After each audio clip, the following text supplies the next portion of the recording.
All right, we are going.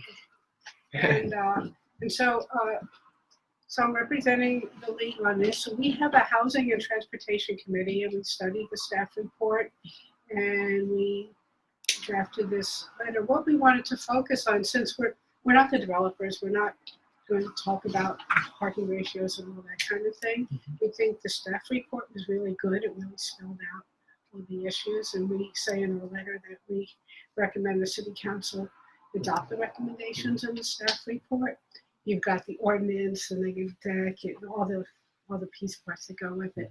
And it's because the league is really in support of housing for all. You know us as having supported, speaking for the city council and planning commission on affordable housing, because that's what's been around. But there hasn't been a development for market rate housing in Palo Alto in some time. That's true. Yeah. And so the league and you're referring to the project on El Camino, Page Mill? Is that the one? We're talking about the one that I think Windy Hill is the name of the developer. Yeah, El Camino, Page Mill. Yeah, it's that one. It's that project, and what's before you tomorrow night is an ordinance to put an overlay zone on the site in order for any kind of housing to be built, because right now it's zoned for public facilities. So you have both the project, which has gone through ARB and Planning Commission, and the ordinance at the same time. Sometimes you just have, like for Wilton, you have the ordinance and then the project is going to come later. Now you've got both.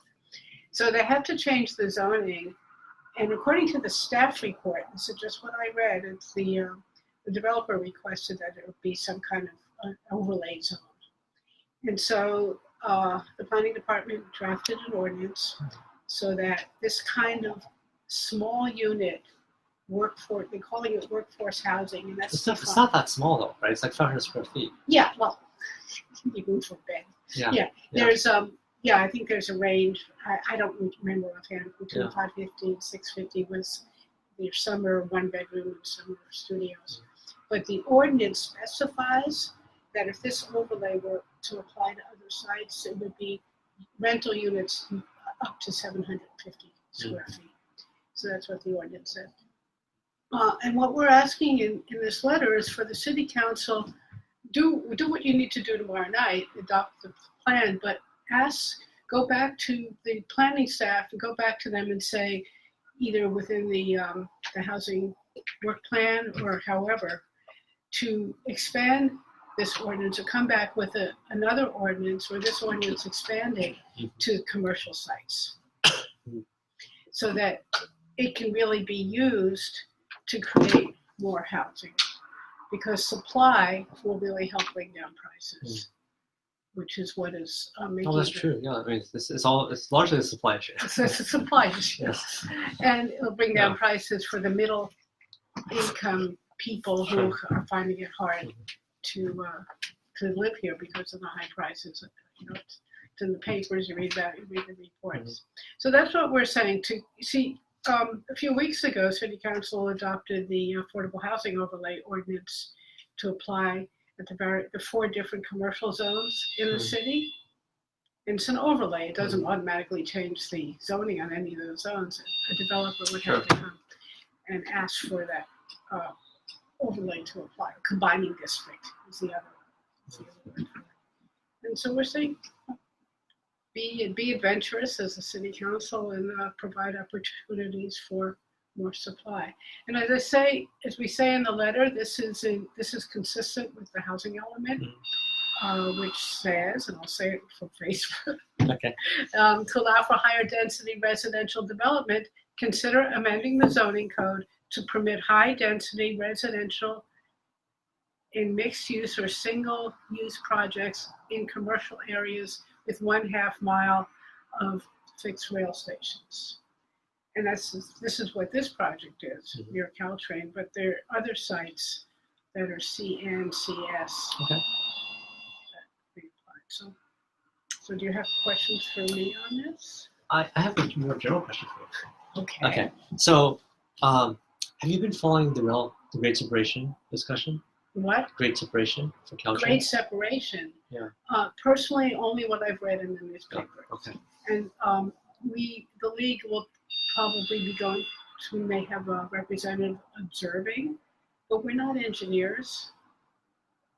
I mean, we believe in good transit for all, sure. and however that's achieved, we would support. But the decision is a hard one. It's financial. It's engineering. Yeah. The issue of eminent domain is difficult, but they did that with the Oregon Expressway. Yeah. Whether I mean, eminent domain with Oregon, right? Well, I wasn't here in Palo Alto at the time, but that it happens. This is things need to change. I mean, I really think the electrification of Caltrain is a great idea. It really will improve transit, and you don't want to. And it's going to happen in any event. So unless if you do nothing, then you'll just have horrible traffic in Palo Alto. Everything would back up.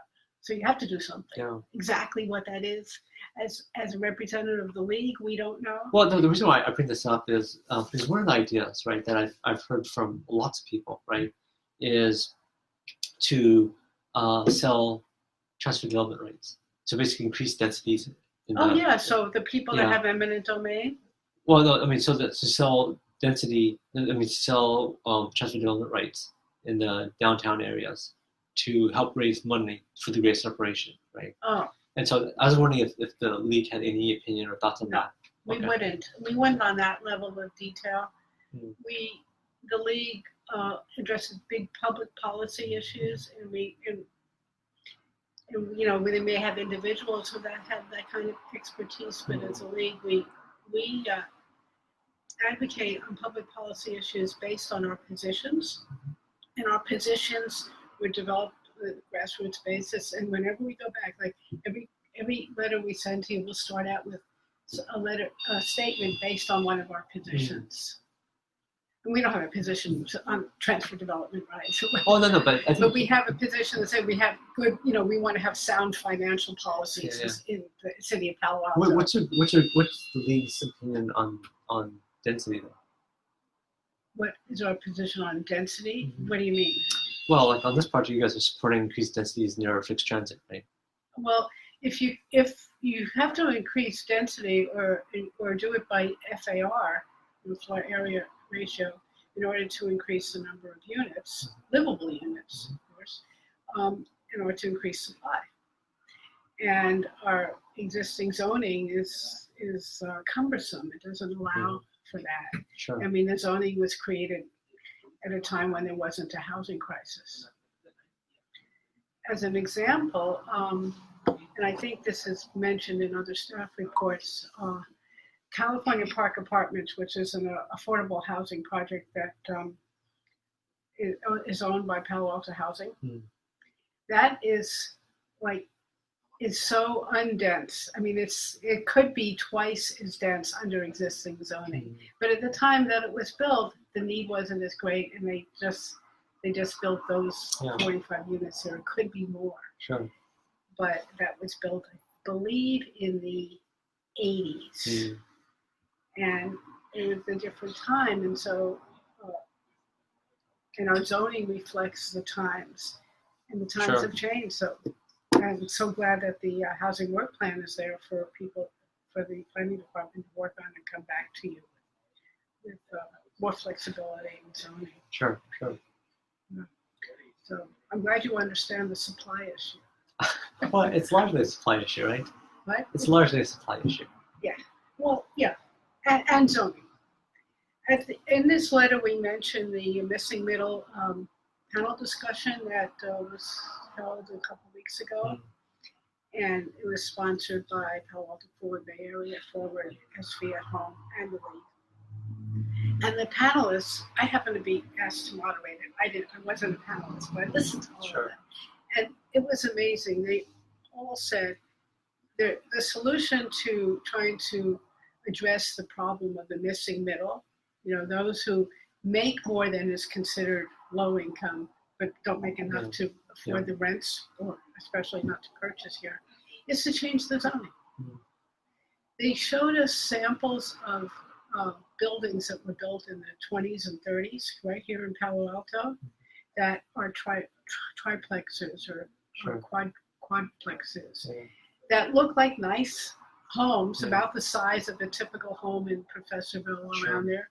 But there are 4 units instead of 1 Sure. because the zoning allowed it. Now the zoning doesn't allow it. And the impact on the neighborhood is probably minimal, especially if people are driving less. And I personally believe that from a public policy perspective, the city council should put the needs of people and the needs of people to live rather than the needs of cars to park. The needs of people is a higher value, higher public policy issue need to address. Mhm. And where people park their cars right in front of their house is not as pressing a need as somebody having a place to live. Mhm. That's close to work, that doesn't cause them to have to drive 2 hours a day, 4 hours total in order to get to work and pollute the environment. You've heard it. You know the reasons. Definitely heard about that before. Sure. Yeah. We're almost out of time here. Okay. Any last words? No, I just I'll be reading the letter. As I said, we have another event that Aisha needs to be at. I hope you will meet her soon. She's really we're very pleased that she's going to be present. We change our terms. I'm still on the board, so she delegated to me, and I happen to have a fairly decent knowledge base on these kinds of things. But she's coming up to speed. She's very smart. And, Where does she live? She lives in, I think, is it Barron Park or South Palo Alto? All of a sudden I have a blank. It's around here. Her kids go to Gun. Oh, okay. Okay, so she's. Oh, then she's probably South Palo Alto. Yeah, somewhere in South Palo Alto. I just don't remember offhand. And very sharp. Well, thanks for your guys' work on this. Good Appreciate to it. see you, Greg. Yeah, Thanks absolutely. for taking the time, and Of course. I hope you will meet Aisha soon. And yeah, we're sponsoring another. Am I still on? I don't know how many people watch this. We get probably about 20 to 40 maybe. Oh, okay. There's some topics that get a lot, but this one probably not too many. You never know. I know. But if there's a thing you want to talk about this, go ahead and mention it so that if you want to know. Well, the other event that we're co-sponsor publicity only. There's an organization called Ashoka that has these fellows that study things, and they're doing a panel on changing the criminal justice system. Okay. And that's also tomorrow night. It's I at see. the Art Center. Okay. Thanks for letting us know. And don't forget to vote, everyone, tomorrow Tuesday. Good point. Let's not forget about that. That's what the league is about. Thank you so Thanks, much. Greg. Okay, have a good weekend. Okay, you too. Oh, how do we find the Facebook link? Oh, it's on my Facebook page. So this is GregTanaka.com.